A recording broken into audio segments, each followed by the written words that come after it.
Hi friends, నేను మీ Shailu. Welcome to spicy bytes.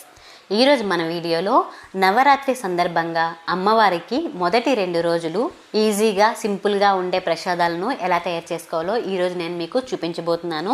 నవ అంటే 9 రోజులు కాబట్టి ఈ 9 రోజులు 9 రకాల ప్రసాదాలను అమ్మవారికి నైవేద్యంగా పెడతారు.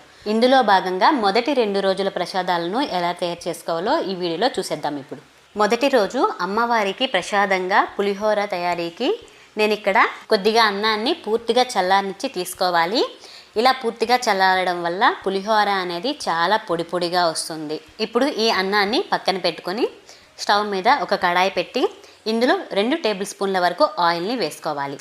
ఆయిల్ కాస్త వేడయ్యాక ఒక 2 టేబుల్ స్పూన్ల వరకు వేరుశనగ గుళ్ళు, అలాగే 1 టేబుల్ స్పూన్ వరకు శనగపప్పును వేసి వీటిని మీడియం ఫ్లేమ్లో కాస్త కలర్ చేంజ్ అయ్యేంత వరకు వేయించుకోవాలి. ఇవి కాస్త వేగిన తర్వాత ఇందులో 1 టీ స్పూన్ వరకు ఆవాలు, 1/2 టీ స్పూన్ వరకు జీలకర్ర, 1/2 టీ స్పూన్ వరకు మినప్పప్పు, అలాగే 3 పచ్చిమిరపకాయలను కట్ చేసి వేసుకోవాలి. ఇందులోనే 2 ఎండుమిరపకాయలు కట్ చేసి వేసుకోవాలి.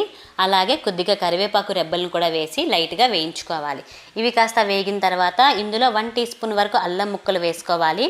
అలాగే 1/2 టీ స్పూన్ వరకు పసుపు, రుచికి తగినంత ఉప్పు, అలాగే 1/2 టీ స్పూన్ వరకు ఇంగువ వేసి మొత్తం ఒకసారి బాగా కలిపేసుకోవాలి. ఇవి అన్నీ బాగా కలిసిన తర్వాత ఇందులో ముందుగా ఉడికించి పెట్టుకున్న అన్నాన్ని వేసుకోవాలి. ఇందులోనే 2 టేబుల్ స్పూన్ల వరకు నిమ్మరసాన్ని వేసుకోవాలి.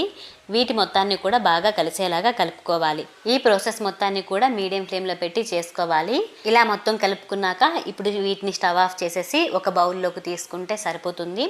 అంతేనండి, ఎంతో సింపుల్గా అయిపోయి పులిహోర అయితే రెడీ అయిపోయింది. దీనిని మనం మొదటి రోజు అమ్మవారికి ప్రసాదంగా పెడతాము. అలాగే 2వ రోజు ప్రసాదంగా కొబ్బరి అన్నాన్ని ఎలా తయారు చేసుకోవాలో చూసేద్దాం.